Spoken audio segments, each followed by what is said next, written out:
Hola a todos y bienvenidos a este espacio de reflexión, donde abordaremos el complejo tema del conflicto armado en Colombia.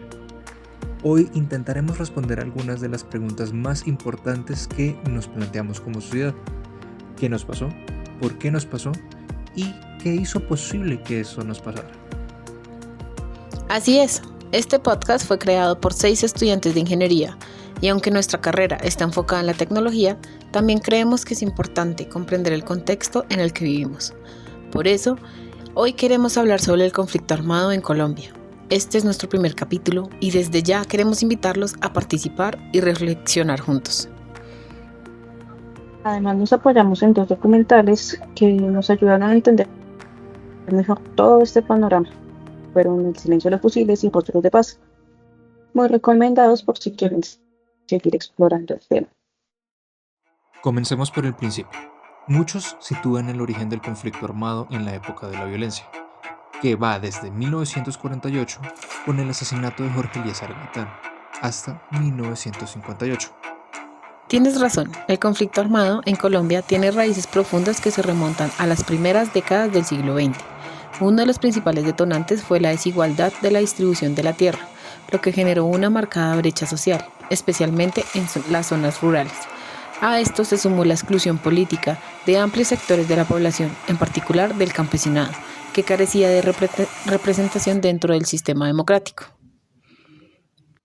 Las rivalidades entre los partidos liberal y conservador desencadenaron una ola de violencia en los años 40 y 50, un periodo conocido como la violencia, durante el cual se calcula que murieron más de 200.000 personas. Es una cifra alarmante, aunque no podemos olvidar que en 1958 se intentó estabilizar el país mediante lo que se llamó como el Frente Nacional, el cual fue un pacto entre partidos. O sea, lo que hacían era que intercambiarse el poder cada 4 años. Pues esta solución no fue lo mejor, dado que pues, lo que hizo fue dejar fuera muchas voces disidentes, especialmente lo que se llamó en ese momento como la ideología de izquierda. Y claro, usted al dejar a todas esas personas por fuera y no tener una voz política, ¿qué es lo que pasa? Que en los años 60 surgen los movimientos guerrilleros como las FARC y el ELN, las FARC en el 68 y el ELN en el 64, que estos grupos simplemente buscaban lo que era una participación política y que hacer escuchar su voz, y también lo que buscaban también era las reformas agrarias. Pero lo que buscaban era eso, la participación en la política y que no los dejaran por fuera. Así es, el conflicto armado colombiano surgió por una mezcla de factores sociales, económicos y políticos que nunca se resolvieron a tiempo. La exclusión política, la pobreza, la falta de oportunidades en el campo y la ausencia del Estado en muchas regiones fueron claves para el surgimiento de guerrillas como las FARC y el ELN. Me parece importante mencionar también que la falta de acceso a la educación en zonas rurales aumentó la desigualdad, lo que a su vez generó resentimiento y desconfianza hacia el Estado. Además, este resentimiento, acumulado durante tantos años por las injusticias, fue combustible para que la violencia creciera y se expandiera a lo largo del país. Exacto. Y con el paso de los años, la violencia adoptó nuevas formas y también nuevos actores, transformando así el conflicto en un fenómeno aún más complejo y prolongado. Eh, Podemos observar que pues, ya no se trataba únicamente de enfrentamientos entre grupos armados y el Estado, sino que también surgieron nuevas dinámicas como el narcotráfico, las economías ilegales y la participación de actores internacionales. Estos factores también alimentaron el conflicto, diversificaron los intereses en juego y dificultaron aún más pues, esta resolución de estos conflictos. Además, la violencia dejó de ser exclusivamente rural para extenderse también a los centros urbanos, afectando a la sociedad en múltiples niveles y generando una profunda fragmentación social y territorial, como observaremos más adelante. Bien, después de haber entendido un poco sobre el origen del conflicto armado, las causas que conllevaron a toda esta época de violencia, la creación de los grupos guerrilleros, la desigualdad que existía en esta época, tanto política como socialmente, todos los motivos que conllevaron que generaron tanta violencia durante tantos años, es momento de profundizar en algo que es igualmente importante, las consecuencias que tuvieron cada uno de los acontecimientos ocurridos durante todo este periodo de violencia. ¿Alguien de ustedes quiere contar cuáles han sido los principales impactos que ha dejado este conflicto en la sociedad colombiana? Sin duda, las consecuencias del conflicto armado son múltiples y afectan distintas áreas de la vida nacional. Comencemos por las humanitarias, que son quizás las más impactantes. Se han registrado cerca de 9.912.173 víctimas oficialmente, según el Registro Único de Víctimas, que es administrado por la Unidad para las Víctimas. Este número refleja no solo la magnitud de los hechos violentos, sino también las profundas heridas sociales que el conflicto ha dejado en la sociedad. Estamos hablando de millones de personas desplazadas forzadamente, comunidades enteras desarraigadas de sus territorios, pérdidas humanas irreparables y un impacto psicológico colectivo que ha marcado generaciones.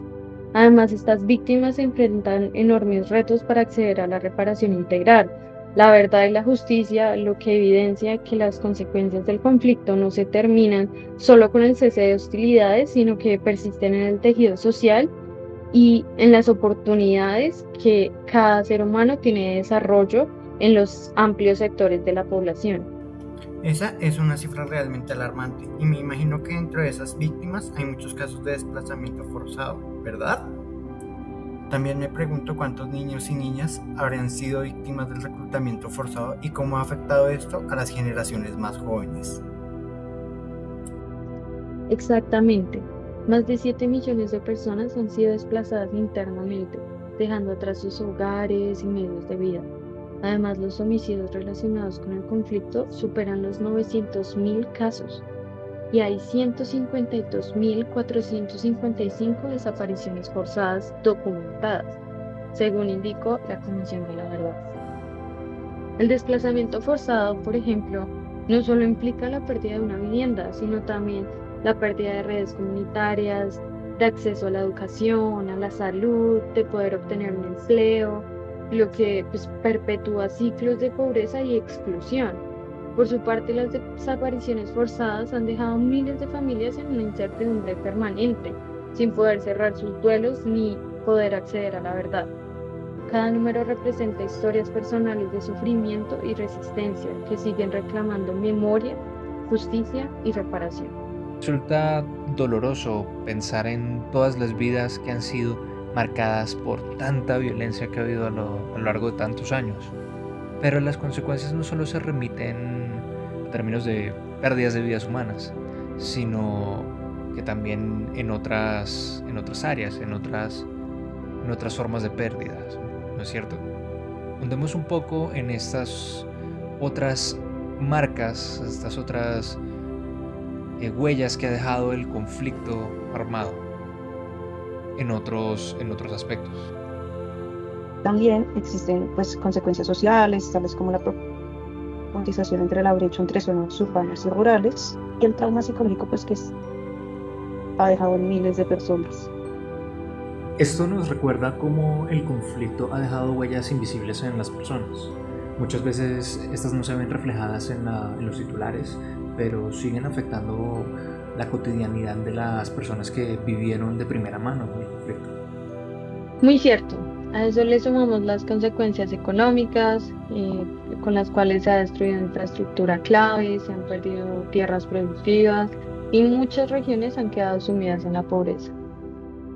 Claro, además de esto, no podemos ignorar el impacto que tuvo el narcotráfico desde los años 80, lo cual se convirtió en un actor clave en el conflicto. Varios grupos armados y lo que fueron las guerrillas, los paramilitares, encontraron en el narcotráfico un negocio el cual les daba una fuerte financiación, lo que alimentó muchísimo más lo que fue la guerra y multiplicó mucho más la violencia en Colombia.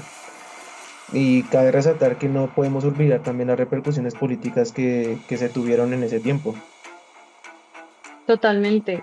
El conflicto ha generado una profunda desconfianza en las instituciones y asimismo ha dividido a la sociedad entre quienes apoyan las negociaciones de paz y quienes prefieren una postura más dura contra los grupos armados. También hay que tener en cuenta que aunque se firmó el acuerdo con las FARC en el 2016, Grupos como el ELN, las disidencias y el Clan del Golfo aún siguen activos. Claro, y creo que algo de lo que poco se habla y tiene como poca repercusión, pero sí en su tiempo sí fue algo de lo que se habló bastante y salió hasta por las noticias y fue algo por lo que ellos mismos tuvieron como un conflicto, fue del medio ambiente. Sí, el impacto ambiental también es grave. La deforestación ha aumentado, principalmente por los cultivos ilícitos, y ha habido casos de contaminación como el derrame de petróleo en el oleoducto de Tumaco. Gracias por este valioso análisis. Nos dejas mucho en qué pensar sobre las múltiples secuelas que deja un conflicto como este. Siento que entender todo este impacto nos compromete aún más como ciudadanos a buscar soluciones sostenibles y no repetir los errores de nuestro pasado. O con otros rostros, tales como los grupos disidentes, crimen organizado, economías ilegales, y pues las dinámicas cambian, pero la violencia persiste. Es por esto que aún me pregunto cuál ha sido una de las causas para que este conflicto armado se extienda. Pues una de las causas que hizo que el conflicto se extendiera y que hubiera esta prolongación fue que fue la presencia del narcotráfico, dado que estos tuvieron un gran impacto en lo que fueron en lo que fue la guerrilla y las Fuerzas Armadas, dado que ellos necesitaban recursos y el narcotráfico fue una de las principales fuentes que les proporcionó estos recursos. También, obviamente no fueron los únicos, también hubo lo que fueron las actividades ilícitas como lo que fue la minería ilegal y las extorsiones. Pero regularmente el narcotráfico fue el que impulsó esto realmente. Esto dado porque en la década de los 80 y los 90 fue el punto en el que el narcotráfico estuvo en su auge, más que todo en Colombia, dado los carteles que hubo en Colombia y pues simplemente la presencia de Pablo Escobar. Mm, cabe resaltar que no siempre que no, o sea, en el documental se trataba dos temas, o sea, de que si la guerrilla se creó para el narcotráfico o sí que si la guerrilla simplemente buscó el narcotráfico como sostén. Y lo que dicen es que es la segunda causa, dado que los motivos de ellos no eran realmente estar en el narcotráfico, sino que simplemente ellos vieron esta solución para obtener recursos. Entonces, pero pues realmente los motivos de ellos nunca cambiaron. O sea, siempre los motivos de ellos fue como confrontar al Estado y alzar su voz en la política. Entonces, podríamos afirmar que las políticas de persecución a los cultivos de coca, como las fumigaciones que hubo con glifosato y la erradicación forzada, pues agravaron el conflicto. Estas medidas que principalmente se impulsaron por parte de Estados Unidos bajo el paradigma de la guerra contra las drogas, pues sencillamente no lograron reducir el narcotráfico, pero sí nos generaron algunas consecuencias mayores. Entre ellas, pues tuvimos un aumento de la violencia, nacieron los carteles y los grupos armados que respondieron con ataques terroristas, como los que cometieron el cartel de Medellín y de Cali en los 80 y los 90, como los bombazos a los edificios públicos y los asesinatos de líderes. También tuvimos un daño social y ambiental considerable, con las fumigaciones pues afectaron a comunidades campesinas y a los ecosistemas y no ofrecieron ninguna alternativa económica real. Y todo esto pues ha sido con consecuencias bastante fuertes. Exacto, pues en síntesis realmente el narcotráfico actuó como el combustible a todo el conflicto, hizo realmente que la violencia se extendiera y de que el impacto que ellos tenían se aumentara y que muchas personas más pues, se unieran a esto y que la violencia aumentara exponencialmente en Colombia. Pero pues lo que se dice, o sea, realmente los motivos de ellos no cambiaron, realmente los motivos de ellos inicialmente era lo que se decía, como alzar su voz en la política y que era como también parte de la marginación que había en las zonas rurales. Entonces, los motivos de ellos no cambiaron, pero el narcotráfico sí terminó extendiendo la violencia en Colombia.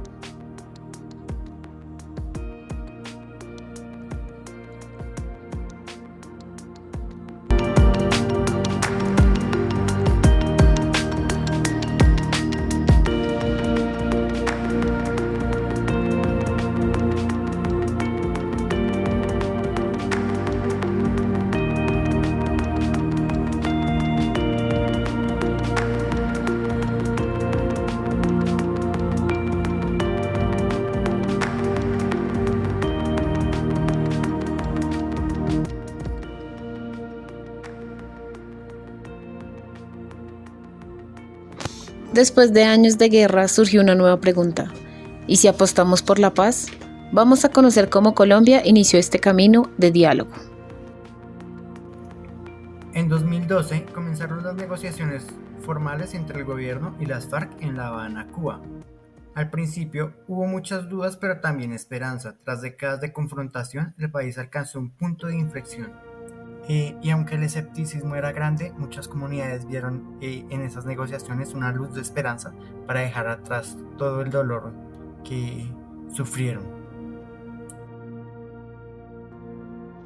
El proceso se enfocó en 6 temas: el desarrollo rural, la participación política, las drogas ilícitas, las víctimas, también el fin del conflicto y los mecanismos de verificación. Algo especial fue que las víctimas participaron directamente. Esto es algo que no se había hecho antes en este tipo de negociaciones. Finalmente, en 2016 se firmó el acuerdo de paz, aunque no ha sido perfecto y la violencia no ha desaparecido del todo. Fue un paso valiente para Colombia, quien decidió intentar sanar, reconstruirse, hablar y escuchar.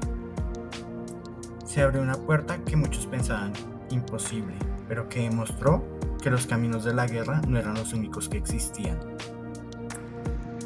Una transformación que no se logra solo con firmas o acuerdos, sino con voluntad colectiva, con memoria, con verdad y sobre todo con acciones que siembren confianza. El camino hacia la reconciliación es largo, pero pues cada paso cuenta. Y sobre todo entender cómo comenzó este proceso nos ayuda a no darlo por sentado. Además, teniendo en cuenta que hoy seguimos enfrentando las consecuencias de este conflicto, como lo son el desplazamiento forzado, la pobreza, la desconfianza en las instituciones, como ya mencionamos anteriormente, y heridas abiertas en la memoria colectiva. Pero también hemos dado pasos hacia la reconciliación, que es muy importante, como por ejemplo la firma de los acuerdos de paz, las comisiones de la verdad y también los movimientos sociales que luchan por la injusticia y la memoria. Claro, yo creo que lo que queda es la pregunta: ¿seremos capaces de mirarnos como iguales, de escucharnos y de sonar juntos? Porque eso es algo de lo que trataba el documental en la última parte, que cuando se iba a firmar el acuerdo, muchas de las personas que estaban, digamos, en las FARC lo que decían es: hombre, yo llevo 37 años luchando contra esto. Si pasa, si se firma el acuerdo, o sea, ¿cómo me reintegro a la sociedad? ¿Será que voy a poder volver a estudiar? ¿Será que voy a volver a poder a trabajar? Entonces, esto es lo que queda, y realmente por eso dice que cómo podemos sanar todos juntos y cómo vamos a hacer para que lo que pasó, o sea, todos los recuerdos del pasado, no sirvan simplemente para que estén ahí, sino simplemente para crear un mejor futuro y que todos avancemos juntos. Lo importante es no quedarnos callados, que estas conversaciones también sean en las universidades, en las familias, entre amigos, porque la paz se construye trabajando. Con esto finalizamos. Gracias por escucharnos. Esto fue ¿Qué nos pasó? Y nos vemos en el próximo episodio.